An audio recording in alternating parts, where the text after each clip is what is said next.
Part 2 अज्ञात writer. ये देखो मैडम को, यहाँ सब मस्ती कर रहे हैं और इनको पहाड़ियों में दिलचस्पी है।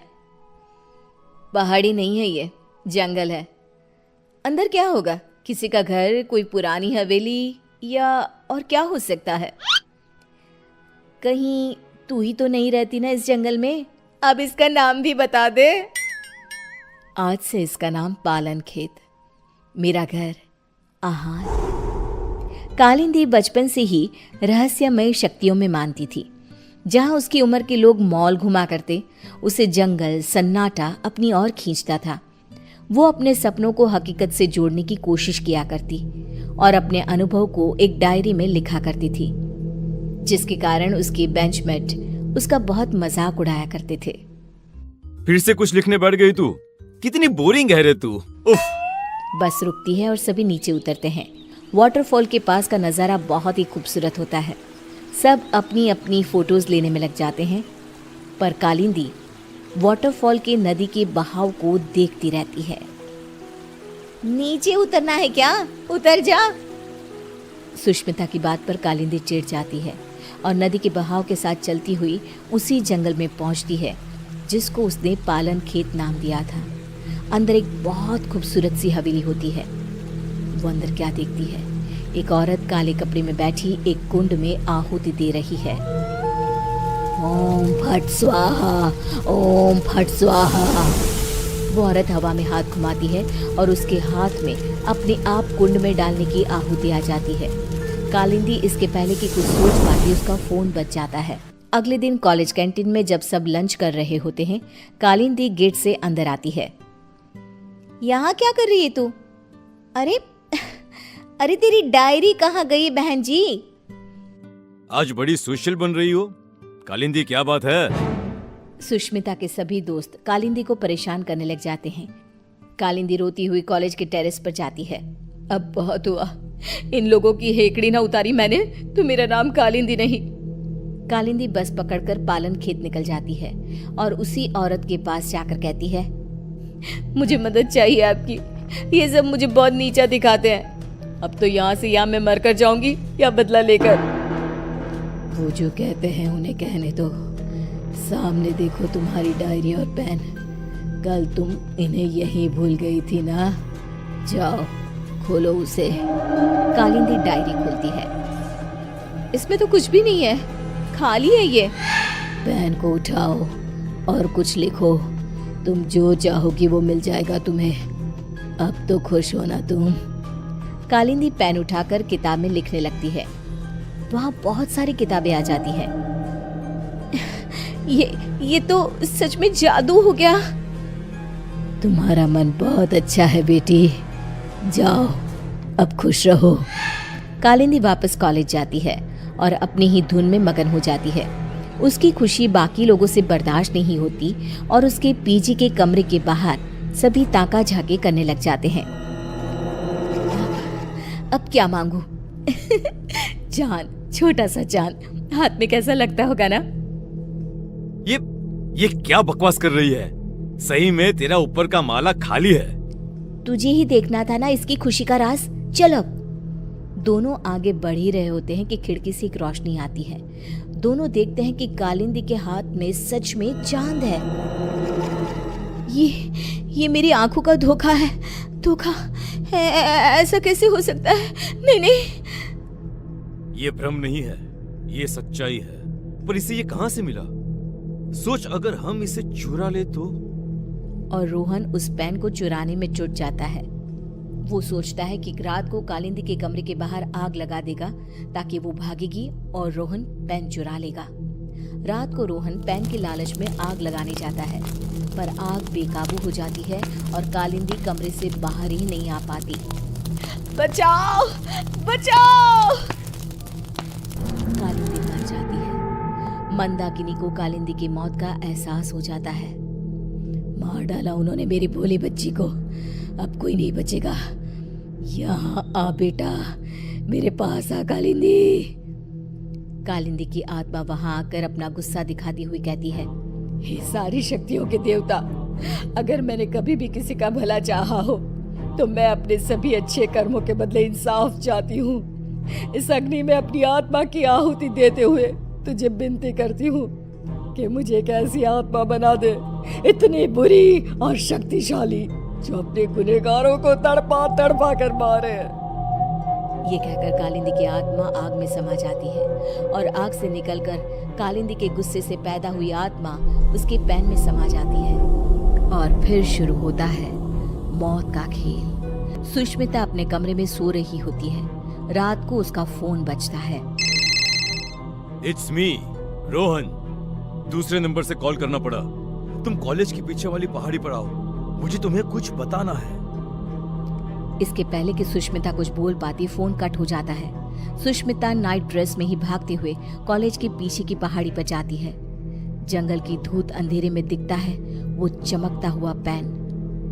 मान गए रोहन, तुम्हें आखिरकार पेन मिल ही गया। सुष्मिता पेन उठाने जाती है कि पेन में से कालिंदी की आत्मा बाहर निकलकर सुष्मिता को पहाड़ी के ऊपर से नीचे धक्का दे देती है। ये तो बस शुरुआत थी, सब मरोगे। और वही होता है, जिसने भी कालिंदी को दुख दिया था सब मर जाते हैं। पर आत्मा अब इतनी क्रूर हो चुकी थी कि वो रुकती ही नहीं। अब पेन और ज्यादा खून की प्यासी हो गई थी। एक दिन 16 साल का एक लड़का करण नदी के किनारे बैठा हुआ होता है। एक चमकती हुई पेन उसका ध्यान अपनी ओर खींचती है।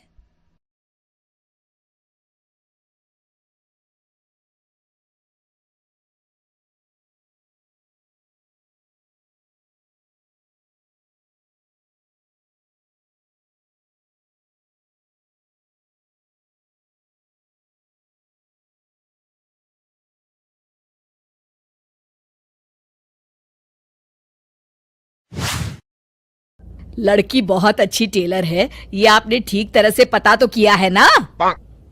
अरे हाँ भाग्यवान, मैंने सब पता कर लिया है। अब तुम चलो, देर हो रही है। मेरी समझ में एक बात नहीं आती कि तुम मेरी शादी करने की बात करने जा रही हो माँ, या अपने दुकान के लिए नई टेलर देखने जा रही हो? अरे चुप कर, अभी तू बच्चा है, दुनियादारी के बारे में तुझे कुछ नहीं पता। अरे तू तो एक प्राइवेट कंपनी में काम करता है, और प्राइवेट कंपनी का क्या भरोसा।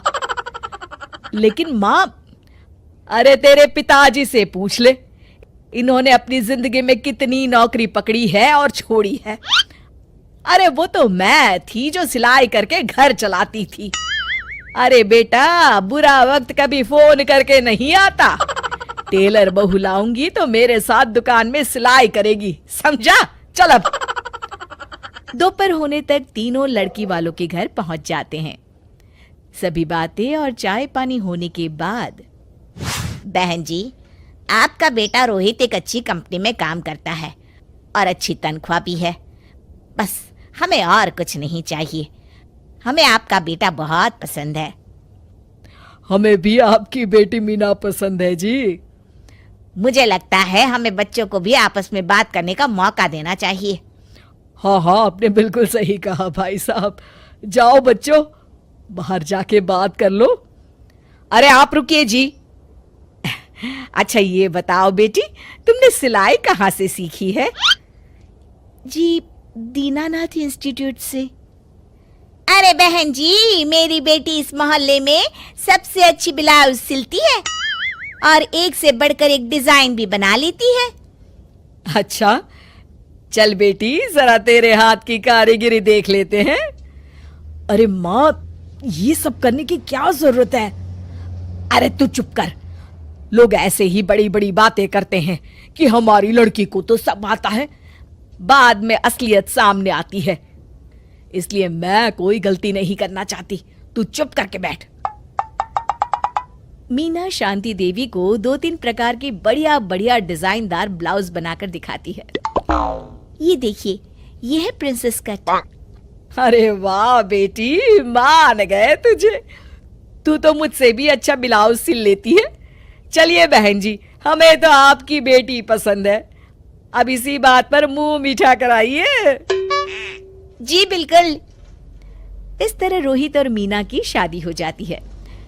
शादी के अगले दिन से मीना अपनी सास के साथ सारा दिन दुकान पर सिलाई करती रहती और अपने पति रोहित को जरा सा भी समय नहीं दे पाती थी।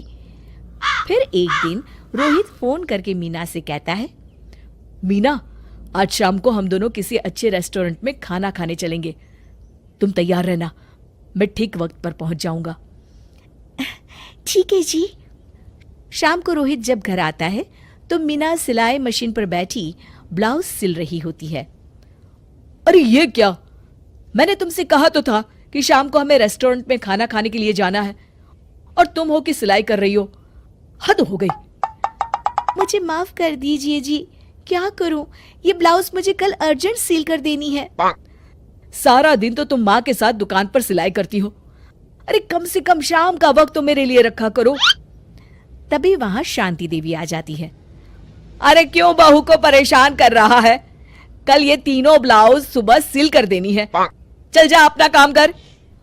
रोहित चुपचाप वहां से चला जाता है। इस तरह अपनी सास के डर के मारे मीना चाहकर भी अपने पति के लिए वक्त नहीं बिता पाती थी। फिर एक दिन रोहित दोपहर को ऑफिस से घर आता है। उसके साथ उसकी कार में एक लड़की बैठी होती है। दोनों एक दूसरे से मुस्कुराकर बातें कर रहे होते हैं। माँ, जरा टेबल पर रखी मेरी फाइल तो देना, मैं भूल गया था। ये कौन लड़की है तेरे साथ? अरे माँ, ये तो मेरे साथ किस चिंता में डूबी हुई हो। क्या बताऊं जी, आज रोहित के साथ एक लड़की आई थी। कह रहा था उसके ऑफिस में काम करती है। मुझे तो उस लड़की के चाल चलन बिल्कुल ठीक नहीं लगते। कहीं दोनों के बीच कोई चक्कर तो नहीं है? अब अगर चक्कर हुआ भी तो इसमें बुराई क्या है?